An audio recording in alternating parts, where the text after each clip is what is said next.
All right, let's talk about one of the most important skills we have as humans, communication. Today, we're going to build a toolkit to help you master it. We're going to dive into how to really connect with people to make sure what you mean to say is what they actually hear, not just with your words, but with your actions too. You've been there, right? I mean, we all have. You say something that seems totally clear in your head, but then you see the look on their face and you just know your message completely missed the mark. It's so frustrating.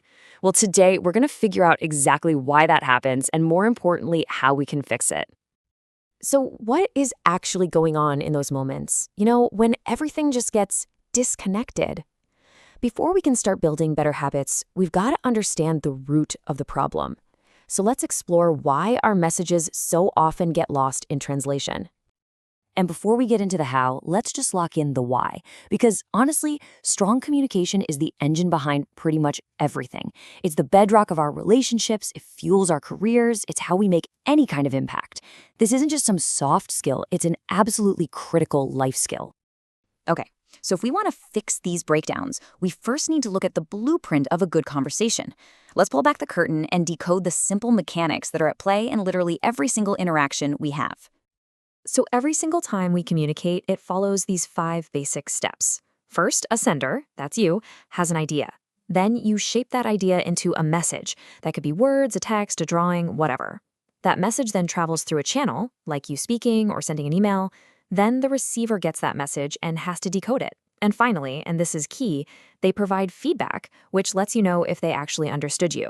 Pretty straightforward, right? Well, not so fast. There's this one big problem that can mess everything up. It's called noise. And I'm not just talking about a loud TV in the background. Noise is anything that gets in the way of the message. It could be physical, like static on a phone call, or it could be psychological, like your own biases, your assumptions, or even just the fact that you're tired and not really listening. And this noise can pop up and corrupt the message at any step of the way. So, how do we fight back against all that noise? We start by opening up the first half of our toolkit, our verbal tools. This is all about the words we pick and, just as important, how we say them. Now, our verbal tools really come in 2 main flavors. Spoken communication, it's fast, it's immediate, and our tone of voice can carry so much emotion in an instant. Then you have written communication. It's more deliberate, it's permanent, and it gives us the chance to really think about and revise our message. But here's the thing, for either one to work, you have to know who you're talking to. And this shows us that the words themselves are really just the tip of the iceberg. Your tone of voice can make a simple question sound like a friendly ask or a sharp accusation. The pace, or how fast you talk, can show excitement or complete boredom. And putting emphasis on just one different word can change the entire meaning of a sentence. But maybe the biggest superpower of all is active listening. Here's a little trick. Next time someone's talking, try to summarize their point in your own head. It forces you to actually hear to understand them, not just to wait for your turn to talk. But here's the thing. Even if we get all our words right, we're still only communicating about half the message. The rest of it, well, that's being sent without us saying anything at all. So it's time to open up the second half of our toolkit, the nonverbal one. Your body is basically a broadcasting tower, sending out information all the time. Your facial expressions, the way you stand, your gestures, whether or not you make eye contact, it's all sending signals. Even how you use the space around you, that's called proxemics, sends a powerful message about how comfortable you are. There's a whole silent conversation happening right under the surface. But, and this is a huge warning label for our nonverbal tools, context is king. A simple thumbs up might mean great job where you live, but in another country, it could be a massive insult.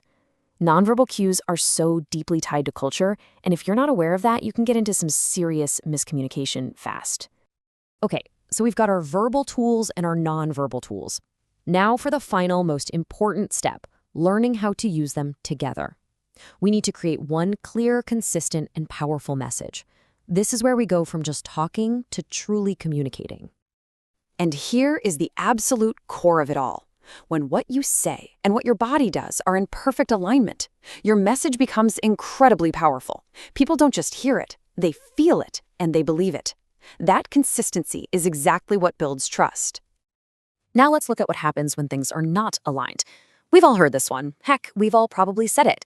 It's the poster child for a mixed message, where the words are saying one thing, but the body is shouting a completely different story.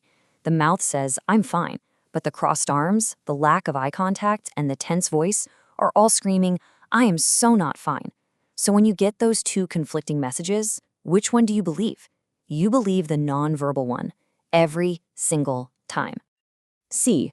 When you can get your verbal and nonverbal signals to line up, you start to unlock these higher-level skills. This is where things like real empathy come from, where you develop emotional intelligence, and where you gain that amazing ability to navigate tough conversations with grace and clarity. And that really brings us to the biggest takeaway of all. Mastering communication isn't like graduating from a class. There's no finish line. Becoming a great communicator is a lifelong practice. It's a habit of paying attention, of thinking back on your conversations, and always being curious about how you can connect just a little bit better. So, with this new toolkit in hand, your very next conversation, whether it's with your boss, your partner, or a friend, is a brand new opportunity. It's a chance to put this all into practice. So the only question left is, what are you going to communicate with both your words and your actions?